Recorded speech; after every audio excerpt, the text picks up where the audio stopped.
Hello again. Well, I tried to find a different place to take my video so I have better light. I'm kind of sitting on the floor now though, so I'll probably change it again.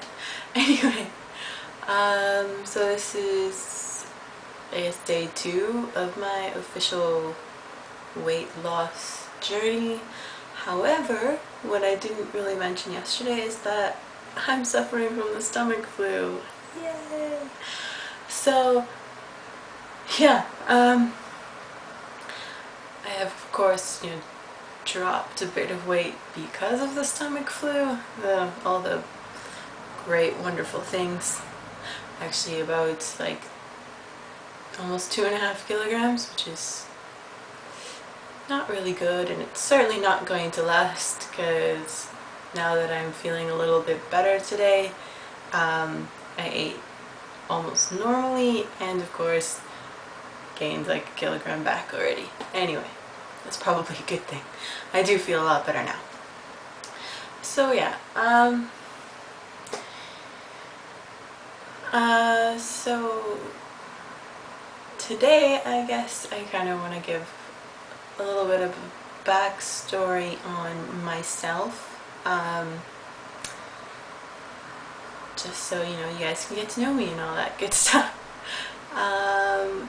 Well, when I was a kid, I am the youngest in my entire family. Like, brother or sister are older than me, all my cousins are older than me, and I was younger by a lot. So I got picked on a lot.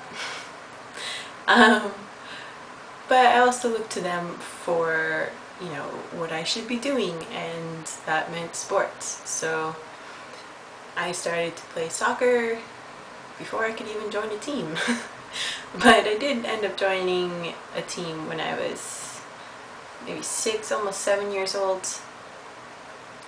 And I played until I was 18. So I always had kind of an athletic build. I was never skinny, usually a bit overweight anyway, because although I was playing soccer 3 times a week, I was also not really eating very well. When I was in junior high, it's probably the smallest I remember aside from being a child. So, but my tops were small to medium, and then my bottoms were medium large. When I got into high school, I gained a bit of weight, and I went from tops medium large to bottoms definitely large. I never really liked buying extra large, so if I was the extra large size in the one store, then I just wouldn't buy from that store anymore. So I was wearing basically larges. After high school, because I stopped playing soccer, actually no, before that, when I was about 16 years old, I was diagnosed with exercise-induced asthma, which is basically like if you run, you can't breathe. And it really did not do wonders for my whole soccer life. Not that it stopped me, although I probably should have taken better care of myself. I continued to play until I graduated from high school. And then after high school, because I stopped playing and I did have a lot of trouble, running or exercising, my heart rate just, goes crazy, and with some conditioning, of course, it gets better, but I was progressively more sedentary, and yeah, I gained a lot of weight after high school. I was probably 170 pounds after I graduated. After I gained weight when I graduated. I was 170 pounds, and I went from there to 180 pounds, and I stayed in that range for 6 years, I guess, going between like 175 and 185.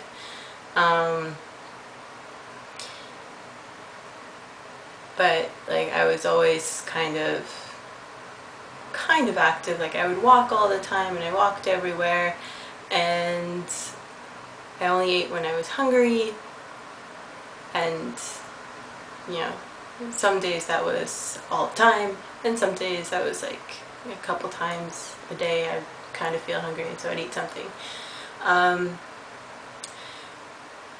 Yeah. When I started university, I was still living with my mother, so I had lots of home-cooked meals, and she was big on vegetables and, you know, eating okay. And then in my third, fourth,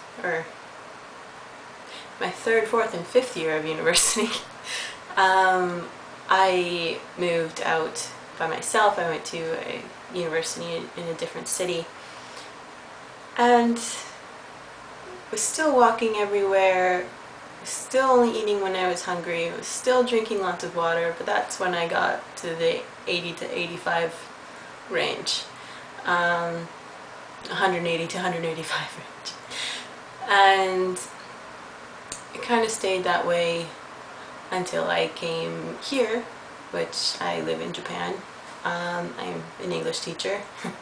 Anyway, my job does keep me pretty active, and when I first got here I was, you know, so excited, and I wanted to go to all these different places, and I'd take weekend getaways and be walking around and just, you know, basically still active, but, you know, I started drinking a whole lot more alcohol and eating more foods that were not so healthy.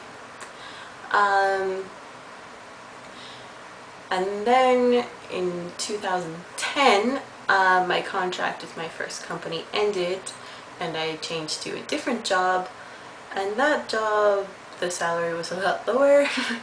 So I ended up kind of dieting by default. I couldn't afford to go out and party with my friends. I couldn't afford to go to McDonald's. I just couldn't afford it.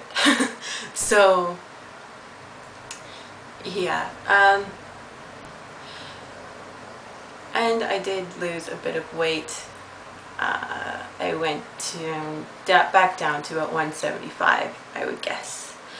And then suddenly people were interested in me. I don't know how that happened, but yeah, I actually got a boyfriend, and that wasn't exactly the greatest relationship, but hey, you know, it was a relationship. So there was that, and you know, actually having interesting guides from just losing probably 8 to 10 pounds, I would say, from being really poor, and then getting part-time jobs on top of that, and having to work my ass off just to make a decent amount of money every month to pay all of my bills and to start actually going out and seeing people again. And I lost about 10 pounds with that, and more interest in me, and that was really cool, and it made me feel really good. And then March 2011 happened. Yeah. As probably everybody around the world knows, there was a big fucking earthquake. And I don't live in the far north where it actually happens, but I am north of Tokyo, so still in the damaged area. So yeah, at the time of the earthquake, I was at home. I was taking a nap between my jobs at the time, and yeah, my building was broken. Like a lot. So yeah, you know how buildings stand like this? Well, my building by the end of the earthquake was like this. Yeah.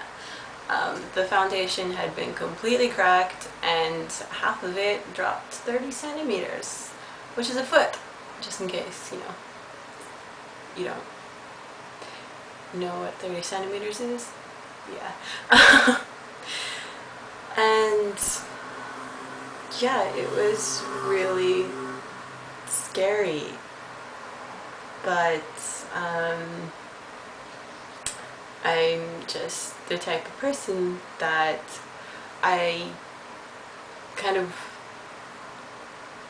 don't live for other people, but I like to help other people, and I like to be there for people, and I like to help people out, and I like to just sort of be around if people need me. And of course, at that time, lots of people need help.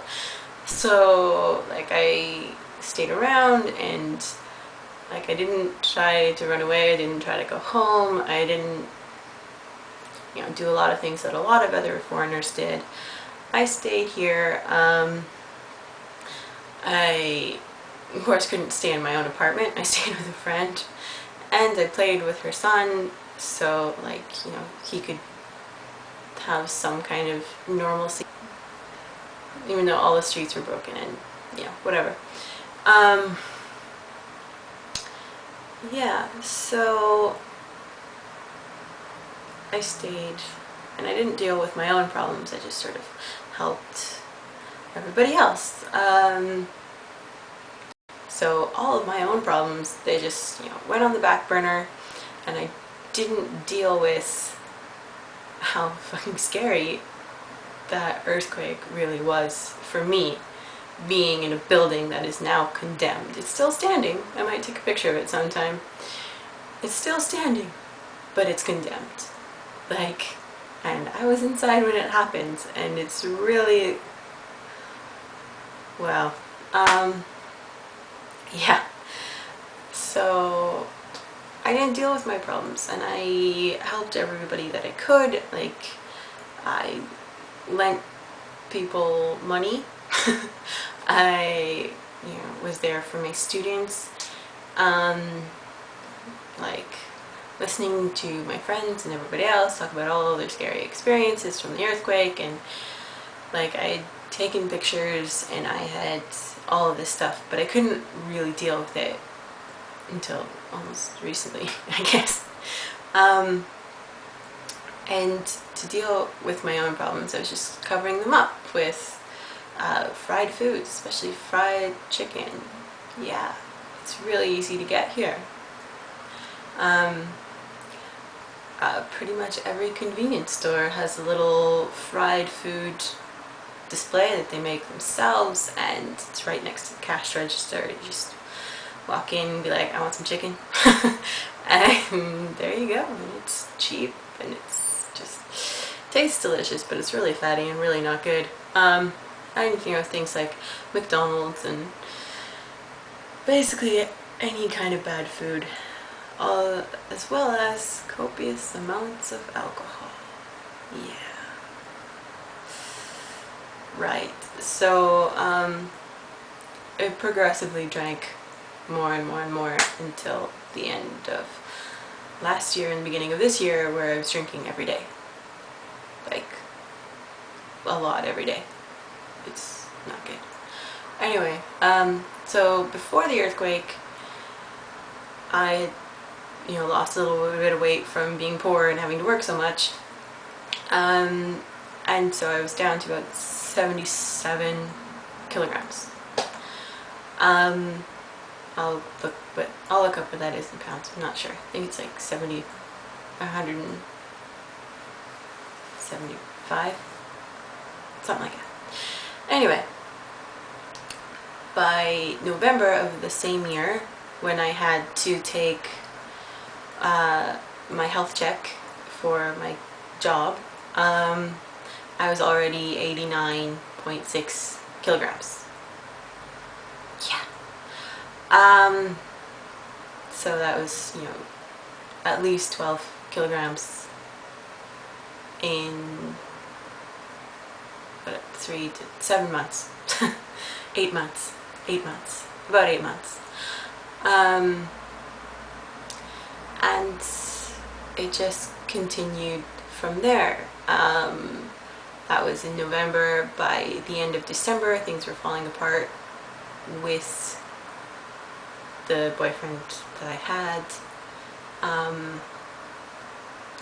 We broke up just before Christmas, which really sucked. And then I was like spending Christmas with my family and really depressed, and trying not to drink so much in front of my family, but like my mother did go buy me stuff at the liquor store and drank it. And then I drank a lot for about 2 months straight and started kind of sobering up, and then I got another boyfriend, and that lasted for another 2 months, and then we broke up. It was really too soon to get into another relationship anyway, but yeah, it really sucked. And yeah, just feeling worse about myself and eating more and drinking more, as if that were possible, but I did it. Until last summer, around the end of last summer, when I hit what I think is the maximum weight I went to, which is 97 kilograms. Could have been more than that, I'm not really sure. I wasn't weighing myself as often at that point. Like I was always, trying to exercise more, be more active, but I wasn't changing my food, and I wasn't changing how much alcohol I was drinking, and I was drinking more and eating more, but trying to exercise a little bit, and like fluctuating like 5 kilograms, which is really unhealthy.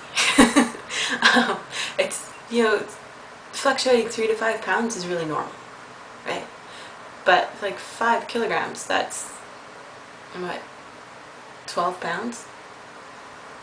Like constantly, almost weekly, up and down and up and down and up and down and up and down, like crazy. And then I did go see my doctor to try to help with the anxiety and panic attacks that I was getting. Which were it was just ridiculous. And so I did that, but then I did lose a little bit just from, not feeling so anxious. And when I felt really anxious, of course, I would eat more. And so I did kind of stop that rapid fluctuation of weight, and it was about 93 kilograms. But I was still drinking a lot. Drinking every day, actually. Lots. Yeah, so once I stopped like rapid fluctuation of like 5 kilograms, I went from 93 kilograms to 95 kilograms, which is the 5 pound kind of normal fluctuation. But I didn't stop drinking. I didn't really change what I was eating, although it did kind of change how often I was eating because I was less anxious. And though I didn't really do the rapid fluctuation thing, it was so unhealthy in so many other ways from just drinking, and then I didn't really start making any real changes to myself, like by myself, without needing medication or anything to do so. Medication certainly helped. But I didn't really start making a lot of changes until I hit like bottom, and I didn't, the maximum weight I had been at 97, possibly more than that, kilograms. That to me wasn't my rock bottom. My rock bottom came with the alcohol. And I was taking the anxiety pills. I was also suffering from insomnia. I had sleeping pills, and I developed a whole whack of allergies to things. So I was on allergy medication. All of that eating unhealthily and drinking every day, and yeah, I hit bottom around November. Just like blacked out, no idea how or why or whatever, but you know, stuff happens, and got myself in a really, you know, unsavory situation. And then I kind of rebounded a few times on the bottom, like, but I, like after that first time, was trying to do things to change my life, to make my head better. Like, I didn't like taking medication every day, and I didn't like that my partying, my hanging out with my friends, all of this had turned into what it had turned into. So first I moved, still kind of rebounded on bottom. I was a bottom feeder for a little while after that, but that was probably the biggest change. And then from about the beginning of this year, I went from drinking every day to drinking maybe 2 or 3 times a week. Continued that, still rebounded a couple times after that. And then around February I went from that to not drinking as much when I was drinking. Because like I went from drinking every day to drinking 2 or 3 times a week, but I was still drinking a lot when I was doing that. So I stopped doing that.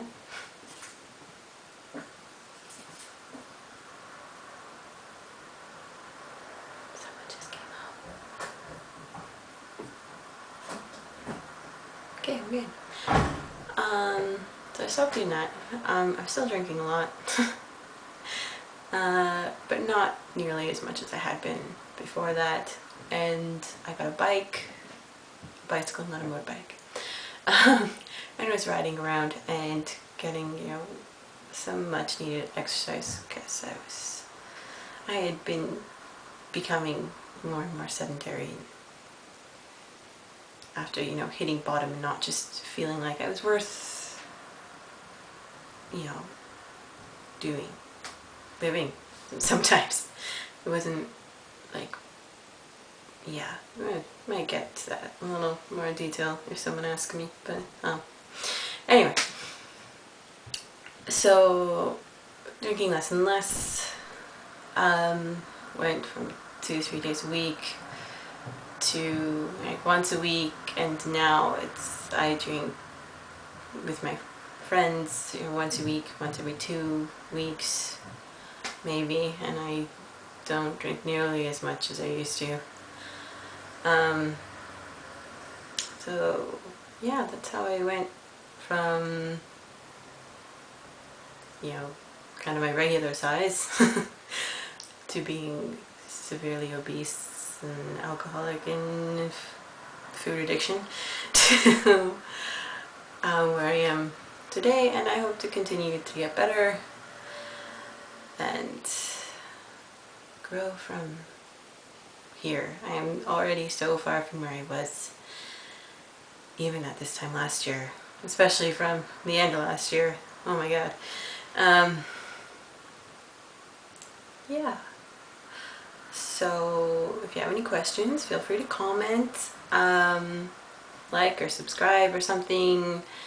As long as you're a visible subscription, I will be able to subscribe back. So, you know, we can, you know, support each other and all that good stuff. Also, you know, check out my blog or anything. I write a little bit more detail, although this video is going to be very long. Anyway, but I'll put the links below.